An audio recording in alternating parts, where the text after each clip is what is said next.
Jonas capítulo 2, sobre o tema Ao Senhor pertence a salvação. Já iniciamos a meditação, o estudo no livro de Jonas, onde verificamos que Jonas é um livro histórico que narra a história de um profeta, que a mensagem de Jonas foi uma mensagem bastante simples. Ele tinha que dizer a Nínive que se eles não se arrependessem, eles seriam destruídos. Jonas então foi mandado por Deus para a grande cidade de Nínive para pregar contra ela. Mas Jonas, fugindo da presença do Senhor, foi até Jope, e lá em Jope pegou um navio para Tarsis. Mas nesta viagem, Deus mandou uma forte tempestade, ao ponto que o navio estava para naufragar. E os marinheiros ficaram desesperados, porque a situação estava bastante crítica, lançando sorte. Essa sorte caiu sobre Jonas. E aí indagaram a Jonas quem que ele era, de onde ele havia vindo, que povo. Fizeram um questionamento sobre a identidade do profeta. E ele confessou que era servo do Deus Todo-Poderoso. E os marinheiros sabiam que ele estava fugindo da presença de Deus. O profeta fujão, o profeta dorminhoco, que estava dormindo no porão do navio, fugindo ou tentando fugir da presença de Deus. Mas Deus foi ao encontro do profeta.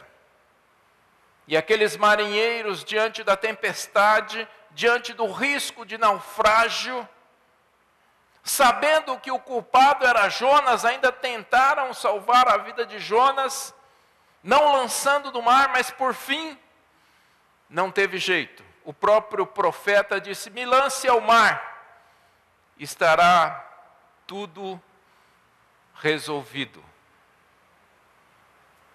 E aqueles homens lançaram Jonas ao mar. Mas não foi o fim. E é nesse ponto que nós queremos pensar nessa noite. Quando Jonas é lançado ao mar, e quando Deus, de uma forma espetacular, vem ao encontro, mandando um veículo, nesse caso, uma baleia, ou um grande peixe. Um grande peixe, não há nenhum indício de que seria uma baleia. Essa tradução é uma tradução que existia, antiga, que havia traduzido de forma equivocada. O texto no original diz um grande peixe. Deus mandou então um grande peixe para mudar os rumos da história e para ensinar lições a Jonas e lições a mim e a você. Vamos abrir as nossas Bíblias no texto de Jonas, capítulo 2. E vamos pensar um pouquinho no conteúdo desta oração de Jonas no ventre do grande peixe. E quais são as lições que nós aprendemos desse episódio, desta oração. Jonas, capítulo 2.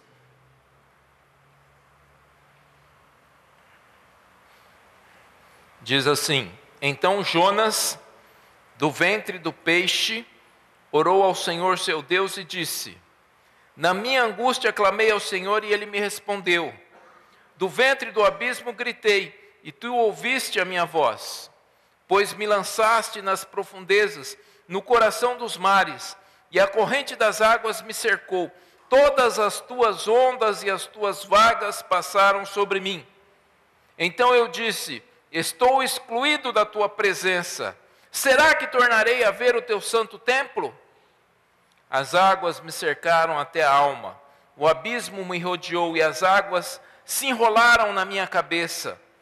Desci até os fundamentos dos montes, desci até a terra, cujos ferrolhos se fecharam atrás de mim para sempre. Tu, porém, fizeste a minha vida subir da sepultura. Ó Senhor meu Deus, quando dentro de mim desfalecia a minha alma, eu me lembrei do Senhor, e subiu a ti a minha oração no teu santo templo. Os que adoram ídolos vãos abandonam aquele que lhes é misericordioso. Mas com a voz do agradecimento eu te oferecerei sacrifício. O que prometi cumprirei. Ao Senhor pertence a salvação. E o Senhor falou ao peixe, e este vomitou Jonas na terra. Vamos orar assim como estamos. Obrigado, Senhor, pela tua palavra. Rogamos que teu Santo Espírito venha nos ministrar, venha falar. Ó Senhor, que possamos entender a tua palavra, que possamos praticar a tua palavra. Rogamos, pedimos que toda mente e coração se volte a ti neste momento. Pedimos isso em nome de Cristo Jesus. Amém, Senhor. Amém. Queremos pensar em 4 conteúdos ou 4 lições da oração de Jonas no ventre do grande peixe.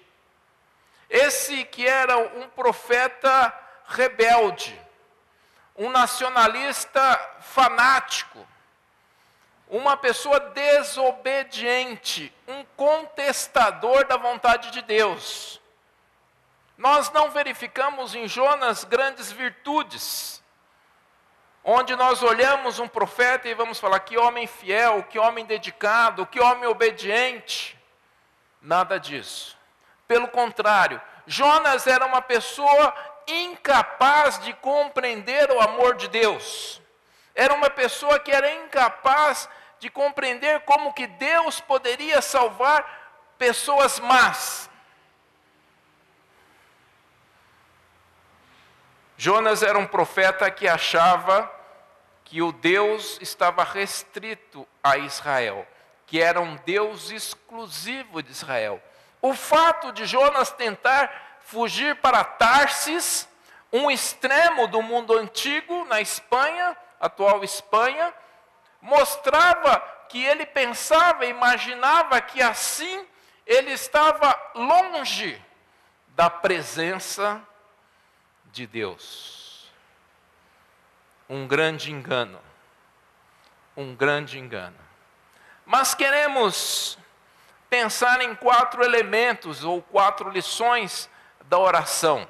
Jonas então foi lançado ao mar. Jonas assumiu o risco de morrer, porque ele preferia morrer ao invés de obedecer e cumprir a vontade de Deus. Quando ele disse, me jogue ao mar, ele pensou, está tudo resolvido. Eu deixo essa vida, pronto, resolve, eu não vou pregar lá nessa cidade de Nínive, onde as pessoas são más, são corruptas, são nossos inimigos, e é melhor assim. Mas Jonas não esperava que Deus mandasse um grande peixe para resgatá-lo, para salvá-lo. Jonas, então, estava irremediavelmente perdido. É a primeira lição que nós aprendemos. Jonas chegou ao lugar mais profundo, fisicamente, espiritualmente e emocionalmente. Olha o que diz o texto. Pois me lançastes nas profundezas, no coração dos mares, e a corrente das águas me cercou. Todas as tuas ondas e as tuas vagas passaram sobre mim. Então eu disse, estou excluído da tua presença. Jonas então se encontrava excluído, ou se sentia excluído da presença de Deus. Ele havia assumido o risco de ser lançado ao mar, de morrer nos fundos dos mares. E seria justo, porque assim ele queria. Então, se ele morresse no fundo do mar, seria algo justo. Mas Deus, através da sua misericórdia, através do seu amor, da sua compaixão, veio ao encontro de Jonas providenciou um veículo, um grande peixe, para buscar, transportar Jonas. O profeta que estava excluído de Deus, ele sentiu isso. As águas me cercaram até a alma, o abismo me rodeou, e as águas se enrolaram na minha cabeça. Desci até os fundamentos dos montes, desci até a terra, cujos ferrolhos se fecharam atrás de mim para sempre. Ou seja, numa linguagem poética, Jonas depois está narrando o que havia acontecido com ele.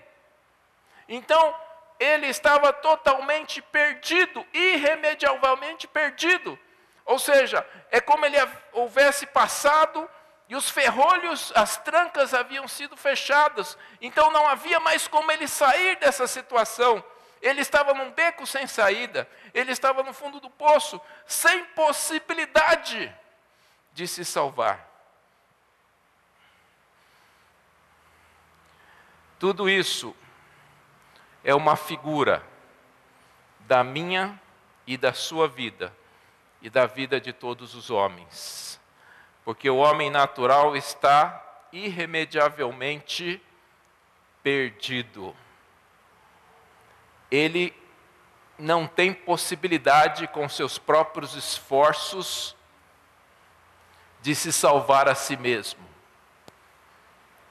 Jonas reconheceu esse fato. Um morto não pode produzir vida a partir de si mesmo. As trancas da morte haviam trancado Jonas. Não havia como ele se salvar por conta própria. Assim foi com você e comigo. Assim é com todas as pessoas. Não há como nos salvarmos por conta própria. Se nós estamos mortos em nossos pecados e nossos delitos, é necessário que alguém nos dê vida. E esse alguém é Cristo Jesus. Olha o que nos diz Efésios 2:1. E Ele lhes deu vida quando vocês estavam mortos em suas transgressões e pecados. Esse versículo está aí. E Ele lhes deu vida quando vocês estavam mortos em suas transgressões e pecados. Vamos repetir? E Ele lhes deu vida quando vocês estavam mortos em suas transgressões e pecados. Um morto não poderia ter vida a partir de si mesmo. Somente Deus poderia resolver a situação, e foi o que aconteceu. Ele estava irremediavelmente perdido. Não havia nenhuma possibilidade de salvamento. Mas o Senhor providenciou a salvação.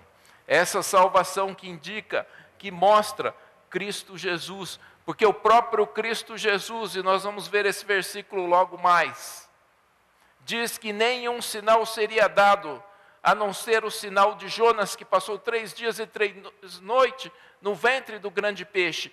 E o próprio Jesus também passou 3 dias no ventre da terra. Então a salvação que foi providenciada a Jonas era uma figura da salvação em Cristo Jesus. É uma figura da nossa salvação em Cristo Jesus. Eu e você estávamos irremediavelmente perdidos. Mas Cristo nos salvou. Não havia mérito nenhum em Jonas. Qual que era o mérito de Jonas? O que ele fez? Pelo contrário, ele estava em desobediência. Ele teve a oportunidade de se arrepender lá no barco, mas não fez. Era para ele ir para Nínive, ele foi para Tarsis. Ele assumiu o risco de ser lançado ao mar. Poderia ter morrido ali e seria justo a sua morte. Assim como o pecador sem Cristo Jesus, é justa a sua morte e a sua separação de Deus, porque o salário do pecado é a morte. Mas Deus, pela sua misericórdia, pelo seu poder, veio em resgate do profeta.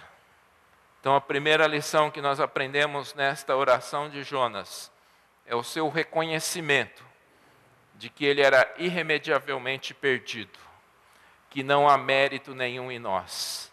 E quando você orar, nunca ore para que Deus dê aquilo que você merece. Porque o que você merece, o que eu mereço, é o fogo do inferno, que seria a justa retribuição pelo pecado. Mas devemos orar pela misericórdia de Deus na nossa vida. Então Jonas, em sua oração, ele reconhece o seu estado de afastamento, o seu estado de estar irremediavelmente perdido, o seu estado de depender única e exclusivamente de Deus para a sua salvação. Por isso que no final ele fala: ao Senhor pertence a salvação. A segunda lição é que Jonas clamou a Deus e foi atendido. Jonas clamou a Deus e foi atendido.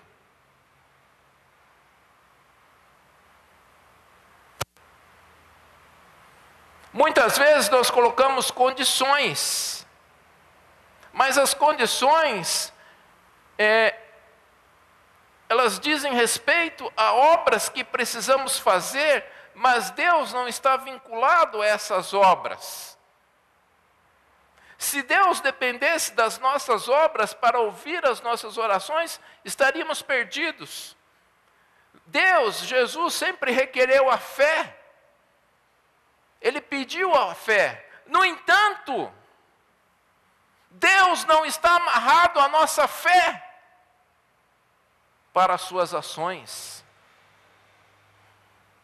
E se Ele tivesse amarrado a nossa fé, não ia acontecer quase nada. Quase nada ia acontecer, porque a nossa fé é tão pequena, que Jesus falou: se a fé fosse do tamanho de um grão de mostarda, vocês seriam capazes de transportar montes. E se Deus estivesse vinculado à nossa fé, se a ação de Deus estivesse dependendo da nossa fé, o que seria? É verdade que a Bíblia, Jesus, a palavra sempre pediu a fé. Precisamos ter fé. Jesus sempre, quando ia curar, pedia a fé daqueles que ele curava. No entanto, nunca ele esteve vinculado, dependente da fé. Ou seja, Jonas estava no ventre do grande peixe. E se fosse depender pelas suas ações e suas atitudes, Deus não estaria ouvindo a sua voz. Jonas clamou a Deus e foi atendido. Ele estava numa situação de desespero e clamou ao Senhor. Não há situação em que Deus não possa atender às nossas orações. Não há situação em que Deus não possa atender às nossas orações. Não há lugar onde Deus não possa atender às nossas orações. E não há situações em que Deus não possa atender às nossas orações. Deus sempre nos ouve. No entanto, precisamos ter essa convicção. Você precisa acreditar nisso.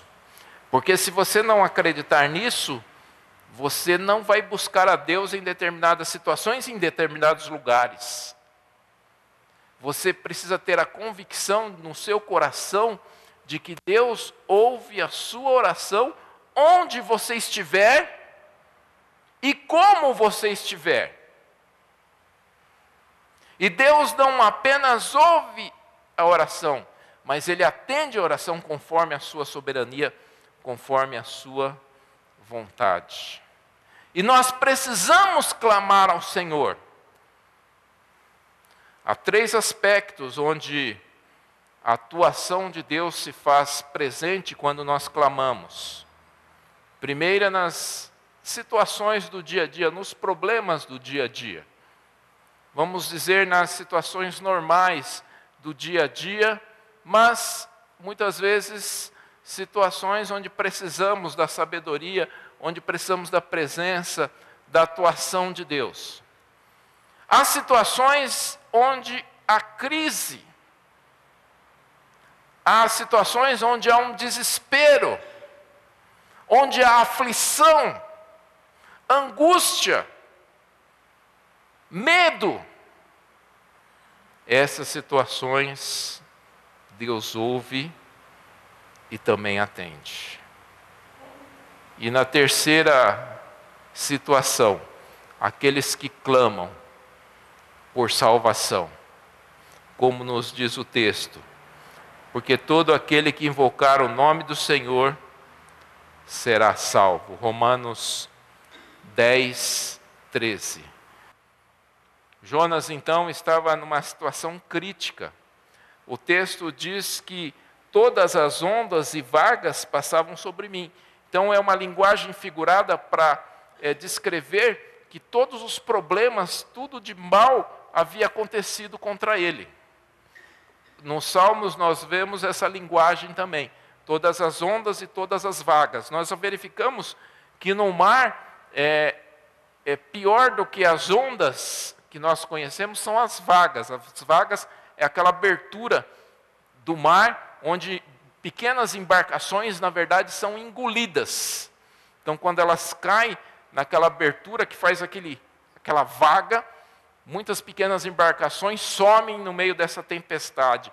Aí Jonas usa essa linguagem para dizer que todos os problemas, todas as dificuldades, todas as angústias, todos os medos passaram sobre mim. E as algas se enrolaram na minha cabeça.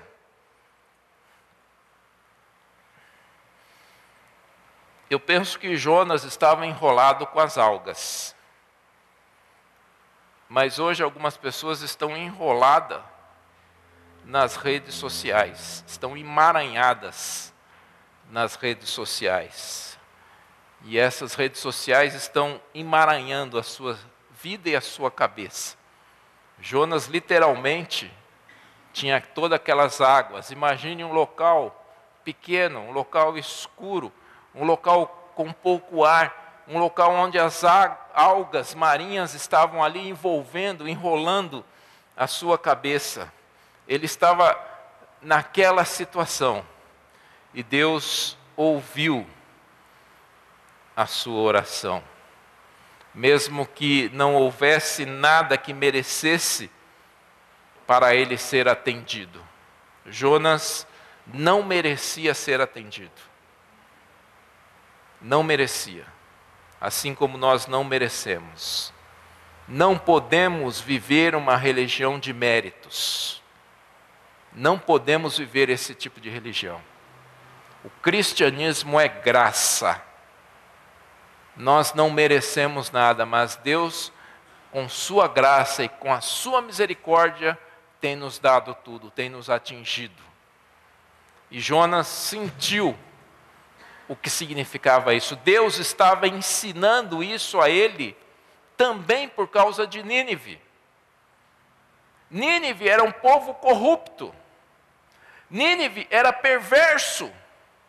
Eram pessoas más, brutas, sanguinárias. Não havia nada de bom com aquele povo. Um povo odioso, um povo que adorava ídolos.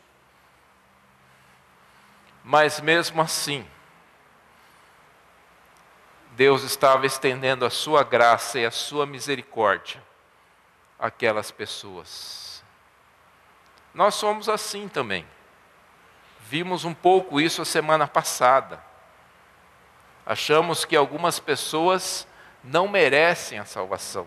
A nossa sociedade não aceita que pessoas que foram envolvidas com pecados escandalosos ou com crimes hediondos possam vir a se converter.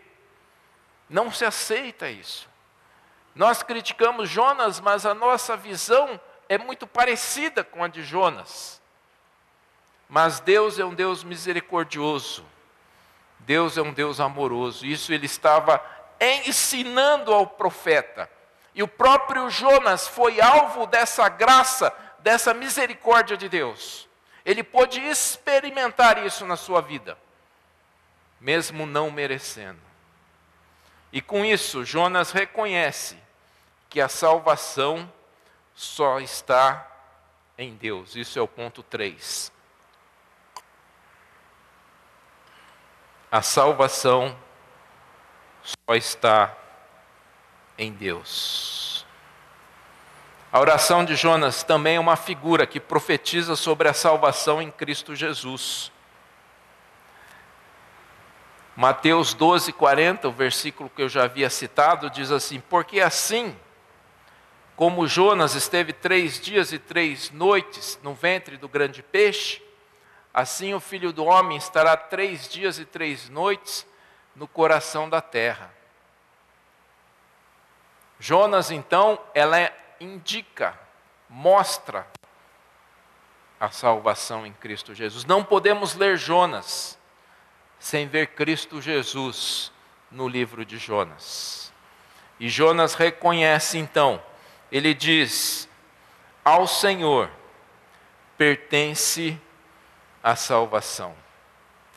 E nós aprendemos em Atos 4:12, que diz assim: e não há salvação em nenhum outro, porque debaixo do céu não existe nenhum outro nome dado entre os homens, pelo qual importa que sejamos salvos.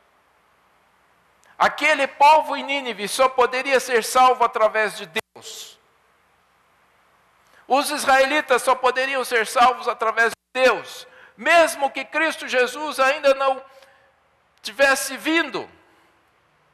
Mas aqueles que foram salvos é porque confiavam na promessa de Deus do Salvador. É que confiavam que Deus era a salvação. Mesmo que eles não tivessem ainda uma ideia muito definida como seria a vinda de Cristo Jesus, como seria o seu ministério, como seria todos os atos redentivos em Cristo Jesus. Mas aqueles que confiavam que Deus ia providenciar a salvação, assim foram salvos. E é um engano, é um erro, pensar que alguém no Velho Testamento tenha sido salvo pelas obras. E eu já digo, isso é uma heresia. Nunca ninguém foi salvo pelas obras. Escreva isso. Nunca ninguém foi salvo pelas obras. E nós vemos isso muito claro no livro de Jonas. As pessoas naquela época, elas foram salvas porque confiaram no Deus Salvador. E Jonas declara: ao Senhor pertence a salvação. O quarto e o último ponto diz que a oração do profeta incluía gratidão e o compromisso de cumprir os votos. No versículo 9 diz: mas com a voz do agradecimento eu te oferecerei sacrifício, o que prometi cumprirei, ao Senhor pertence a salvação. Nós sabemos que elementos indispensáveis da nossa oração é gratidão e cumprimento dos votos. Quando Jesus ensinou os seus discípulos a orar, ele ensinou os seus discípulos a fazer isso em gratidão. Em 1 Tessalonicenses 5:17 diz: orem sem cessar, em tudo deem graças, porque esta é a vontade de Deus para vocês em Cristo Jesus. Orem sem cessar, em tudo deem graças, porque esta é a vontade de Deus para vocês em Cristo Jesus. Então são elementos indispensáveis da oração, ações de graça. Quantas vezes você tem agradecido por tudo aquilo que Deus tem te dado? Quantas vezes você tem chegado ao final do dia e tem relacionado e contado as bênçãos? Interessante que ontem mesmo estava lendo um livro, isso contei pela manhã também, e o autor fala: você tem problema para dormir, então eu vou te dar uma pílula do sono. Falei: interessante isso, né? O que será que é isso? Antes de dormir, você na sua cama, você comece a relacionar todas as bênçãos recebidas naquele dia. Mas relacionar uma a uma, como diz o hino do cantor cristão. Diga as bênçãos uma a uma. Diga de uma vez. É de ver surpreso quanto Deus já fez. Vamos repetir como é que é? Conta as bênçãos. Conta quantas são. Uma a uma. Dizes de uma vez. Há de ser ver surpreso quanto Deus já fez. É interessante. Quantas vezes nós fazemos isso? Quantas vezes nós temos uma atitude de ações de graça? Quantas vezes nós relacionamos essas bênçãos?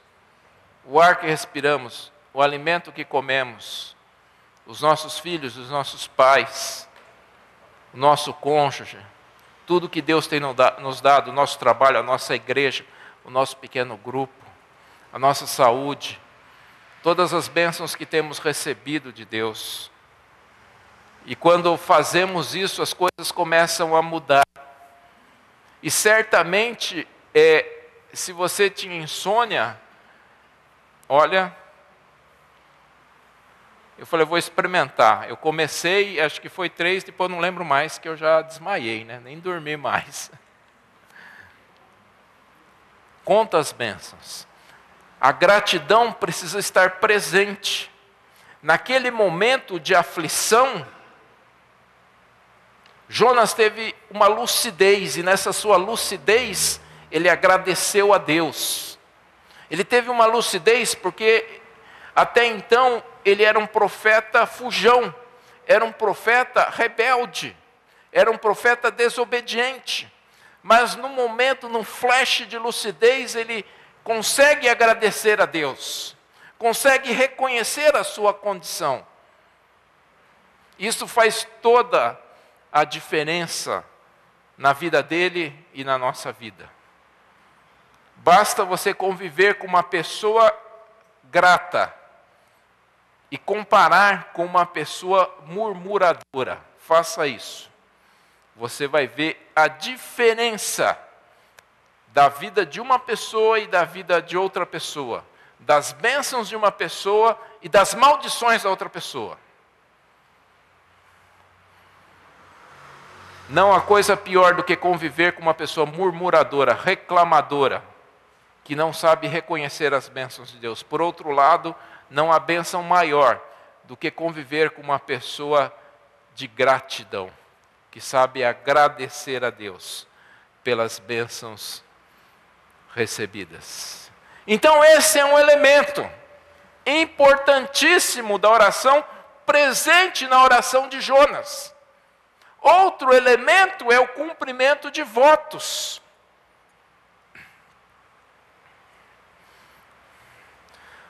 Versículo 9 diz assim: mas com a voz do agradecimento eu te oferecerei sacrifícios. O que prometi, cumprirei.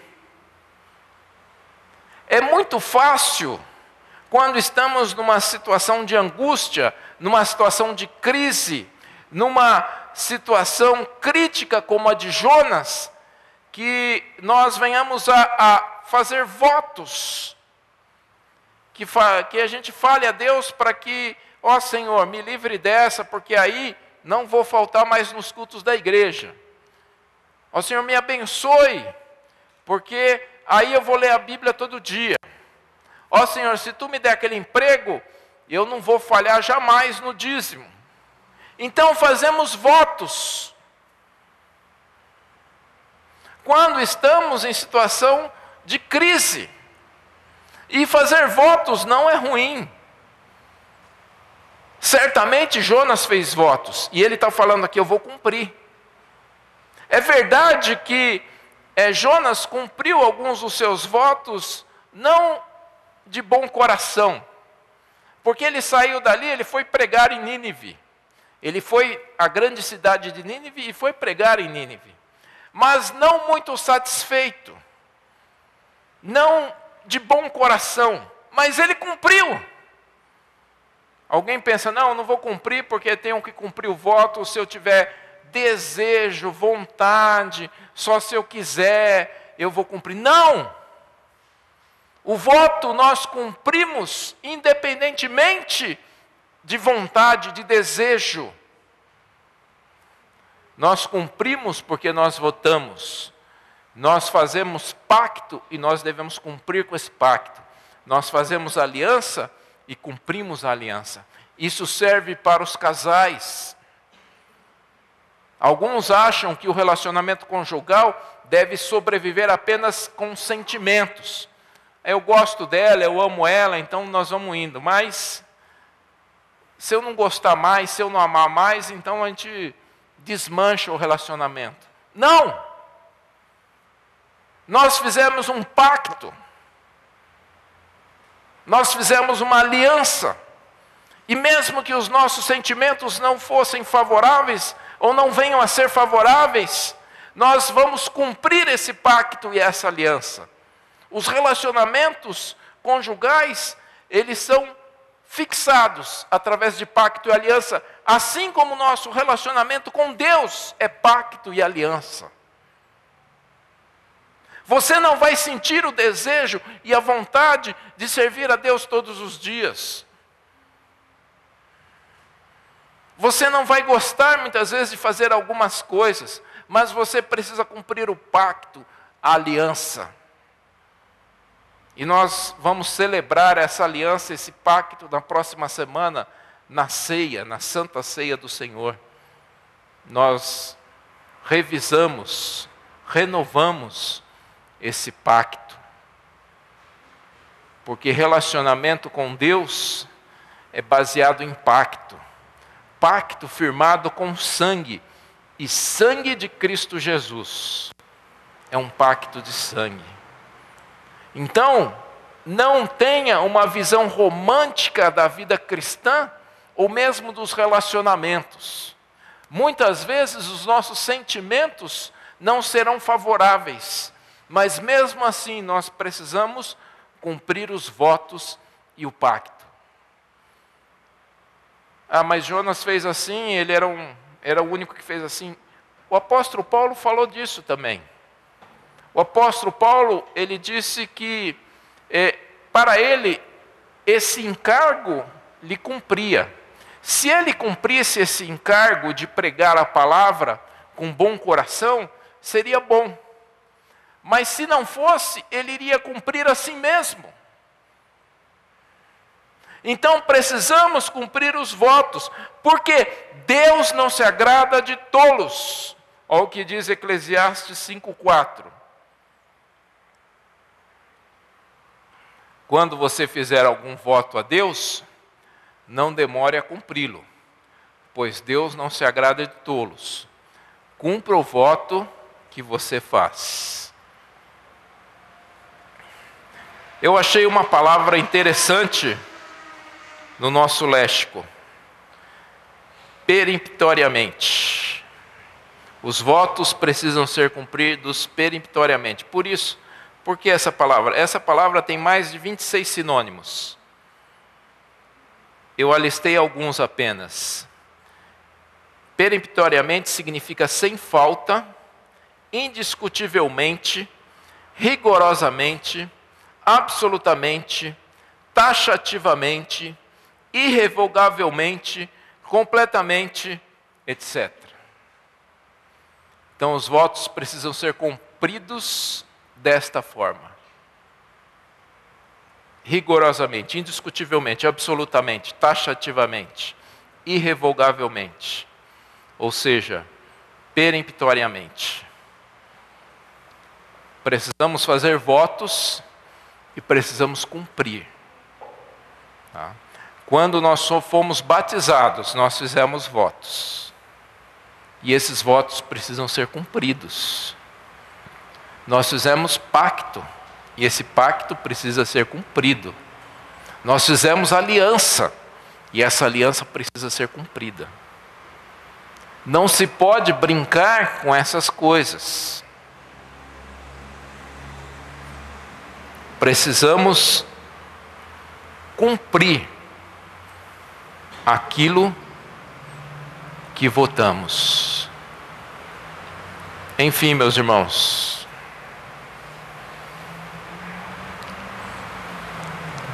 aprendemos no capítulo 2 de Jonas que mesmo que Jonas estivesse numa situação, ou estava numa situação irremediavelmente sem solução, Deus teve misericórdia dele, assim como Ele tem misericórdia de mim e de você. Aprendemos também que Deus ouve a nossa oração, independente do lugar, ou da situação, ou do motivo, independente se merecemos ou não. Deus ouve a nossa oração. Verificamos também no capítulo 2 que a salvação pertence única e exclusivamente ao Deus Todo-Poderoso. E que nós precisamos viver uma vida de gratidão e cumprir os nossos votos que fazemos a Deus. Porque Deus é um Deus misericordioso, é um Deus bondoso, que livra aqueles que o buscam. E as intervenções de Deus atingem o nosso dia a dia. As intervenções de Deus atingem as nossas crises. E as intervenções de Deus nos livra do castigo da pena eterna. Assim como muitos tentam fugir da presença de Deus, mesmo não saindo do lugar. Jonas estava querendo ir para Tarsis, mas muitos se refugiam sem sair do lugar. Fogem de Deus sem sair do lugar onde estão. Saiba que essa não é a melhor saída. Não é a melhor atitude. Mas para o crente em Cristo Jesus, estar ao lado de Deus, obedecer à voz de Deus e cumprir a vontade de Deus é o melhor. É o melhor. É uma vida de bênção, é uma vida que vale a pena ser vivida. Por isso, compensa. Por isso, devemos viver e obedecer e cumprir os propósitos de Deus para a minha e para a sua vida. Que Deus abençoe. Amém? Vamos ficar de pé.